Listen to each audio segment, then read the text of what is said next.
All right, so in today's episode, we are going to take a look at three stocks reporting earnings this week. These are all great growth stocks with strong balance sheets. So the three companies we're going to take a look at is NIO, C, and NVIDIA.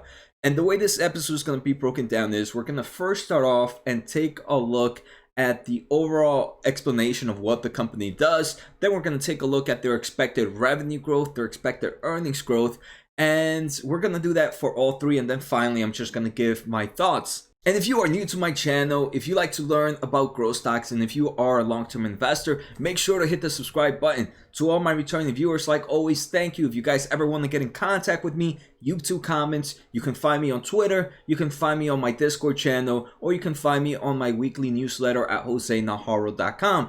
But like always, all this information is free, so none of this should be taken as advice, as I am by no means a professional. So make sure to talk to a financial advisor.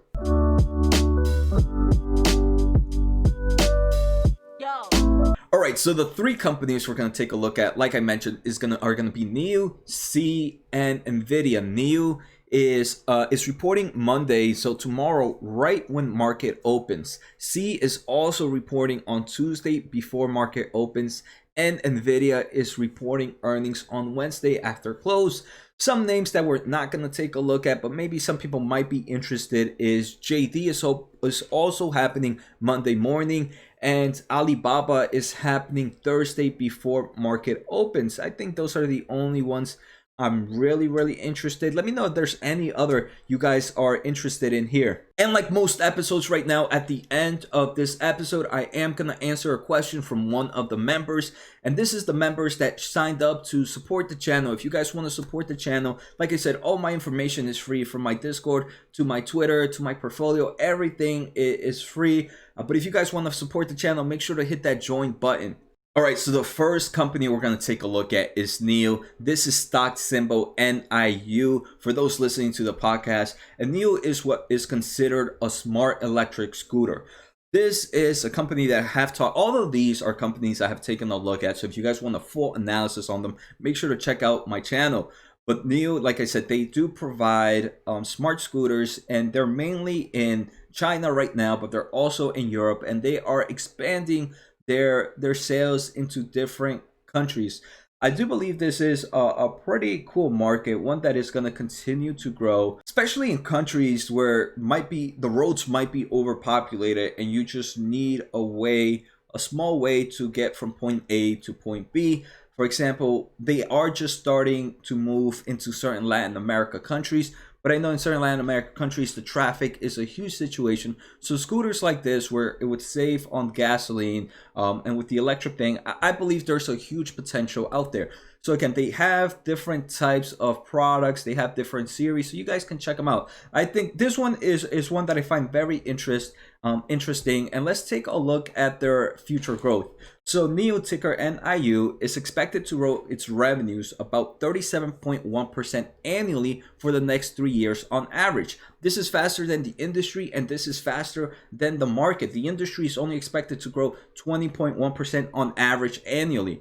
Then we take a look at earnings. Earnings are expected to grow 52.2% annually on average for the next 3 years, when the industry is expected to only grow 43.1% and the market is expected to grow 24.2%. So we can see both high growth in revenue and high growth in earnings.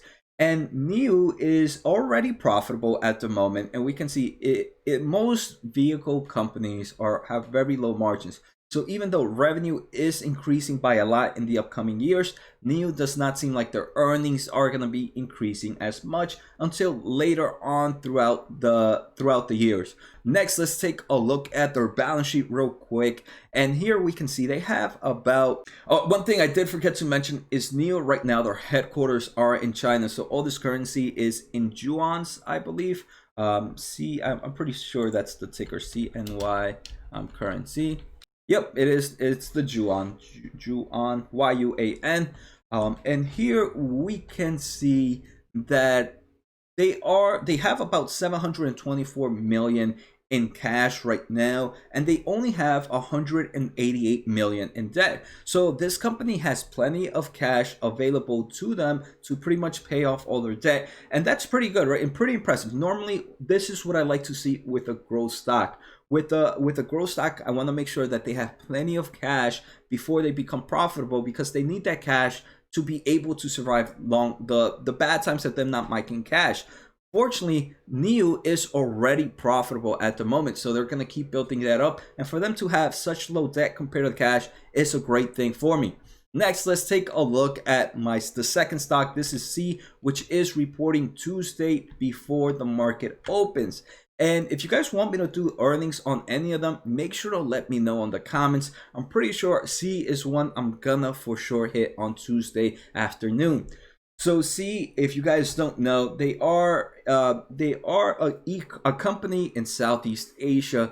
They hit 3 brands from e-commerce, they do fintech, and they do digital entertainment, which is their gaming platform, and other types of digital applications. So C right now, we can see it's in markets that are very bullish on with the way the whole COVID-19 has kind of shaped the world. E-commerce, fintech, and gaming are 3 of the most bullish businesses out right now. So if we take a look at C, and this is ticker SE. First, let's take a look at annual growth. This company is expected to grow revenue 28.5% for the next 3 years annually on average, when the industry is only expected to be 13.9 and the market's only expected to be 9.5. So we can see this is a high growth stock that is growing faster than its industry.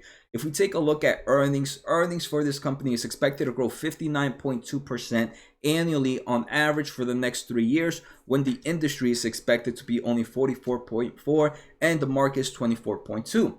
One thing that I do want to mention about C is this company at the moment, it is not profitable. It's not expected to be profitable until late 2022. But this is for me, normally when I invest in growth stocks, even if they're not profitable right now, I make sure that they are expected to be profitable within the next 3 years. That to me are some of the criteria I look for. I'm looking for a high growth company, so companies growing revenue over 20%. C beats that, and a company that is expected to get earnings to be profitable within the next 3 years. And again, C beats that. Obviously, I look at other criteria like the balance sheet, and also want to make sure that they are in markets I believe in. C is hitting all those marks.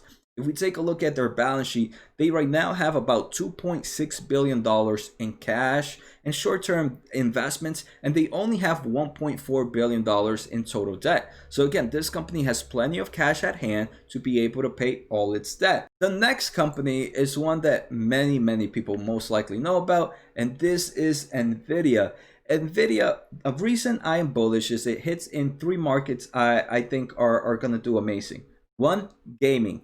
2, artificial intelligence, and 3, data center world. Their GPUs are in multiple data center units. And one thing I learned by listening to AMD's investor earnings that happened earlier this month, last month, a few weeks ago, we can see that AMD is taking market from Intel in the data center realm when it comes to CPU. But if you really take a listen to their earnings call, they mentioned that they did not see much growth in the GPU realm for data centers. And that to me means one thing, that NVIDIA right now is still the mastermind in here. And no matter how hard AMD is trying right now, NVIDIA seems to be doing great there. And right, I'm not bearish on any of these semiconductors. I'm really for all 3, NVIDIA, Intel, and AMD. So it's not like I'm giving bullish points here because I'm only an NVIDIA bull. That's not the case. Listening to earnings call gave me that kind of awareness that they're not taking that much space as many people are thinking they are. So NVIDIA right now is still the GOAT when we're taking a look at GPUs. So now let's take a look at NVIDIA's growth. NVIDIA is expected to grow its revenue 15% annually for the next 3 years on average, when the industry is only 10.5 and the market is 9.5. So now this is a company that's not growing, that many might not consider high growth because it's not growing over 20%. But again, this is already a multi-billion dollar company. I think it's valued two or $300 billion market cap right now. Let's take a quick look. I think it's about $284 billion market cap. So to see that a company like that still growing 15% its revenue, I think is pretty impressive. And it is in markets that I'm very, very bullish on. Then we're going to take a look at their earnings. Their earnings are expected to grow 17% on average for the next 3 years.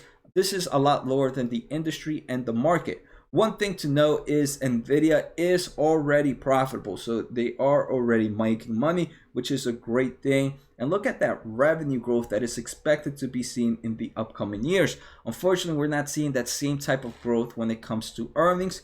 But a company like this is most likely focusing all their money right now to make sure they're ahead of the curve with all the technology. They're trying to be the leaders in artificial intelligence. We just saw them purchase Mellanox in, I think, was it last quarter that they purchased it to increase that artificial intelligence space in there. They want to increase their strength. Let's take a quick look at their balance sheet. NVIDIA has about $16.4 billion in cash and only has about $7 billion in debt. So this company, again, has plenty of cash to pretty much pay off all its debt. It's already profitable. So that to me gives me good news. So that's it for the 3 companies. Like I mentioned, another one that was worth mentioning is Alibaba. Alibaba is reporting, when was it? Thursday before open. So finally, just my quick thoughts. The only thing I can say right now, there's not much to talk about, is this is earnings, right? So much can happen about earnings. Some of the results can already be priced in. So for me, I do own all of these 3 companies that I did mention, and I'm prepared to see a drop if things happen, right? I am a long-term investor, so even earnings on a quarterly basis are still more of noise at the end of the day. I'm looking for multiple years of investment, but I still like to take a look at earnings because I want to make sure that the fundamental reasons for why I invested in these companies are still the same.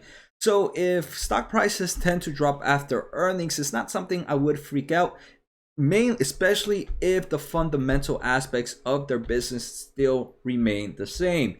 If that changes, then that would give me a situation to reassess my mental, my reasoning for being in this company. Sometime it would tell me, hey, Jose, maybe it might be time to close out because this is no longer the company you thought it once was.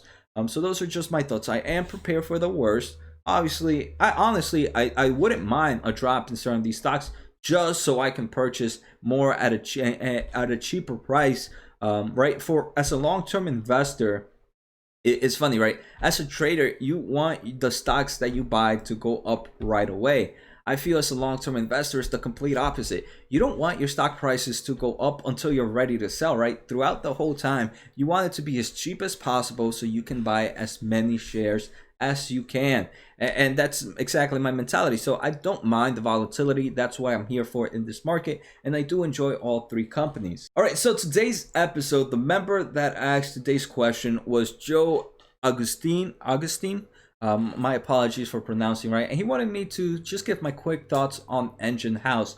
Again, these are just quick questions that members get to ask on a weekly basis, and I'll just do a quick overview of what I thought. I honestly can't do a full analysis, but I just want to give my thoughts. First, I looked at the ticker. This is ticker ENGH, and it's traded in the Toronto Stock Exchange. So this is a Canadian company. It is a software company right now with a market cap of about $44 billion. So it's still a pretty small software companies. Year to date, this company has returned about 43% to investors. Let's take a look in the long term of things. In the long term of things, we can see this company has taken a huge jump just in the past few months. And maybe it might be because the company is pretty good, or just this all excitement of all the software companies out right now. So next, I want to take a look at their future growth. The first thing I want to see is their annual growth. This is only growing 17.2%. The industry is actually growing faster than this company. Normally, I don't like to see that. I personally like to see company growing faster than 20%, especially as a software company, and at the same time also growing faster than the industry.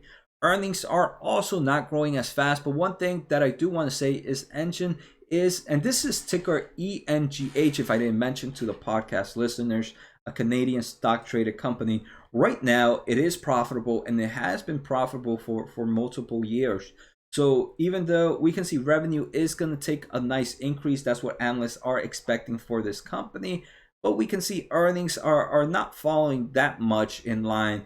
But right now they are profitable, so that is a great thing. If we take a quick look at their balance sheet, they have pretty much no debt. They have about $1 million in Canadian dollars. What are Canadian dollars called? They have $1 million in debt, and they have about about $168 million in quick cash. So this is a company that's making money, that's growing at a decent speed. I would call this not a true growth, but somewhat of a growth company, and it's already profitable.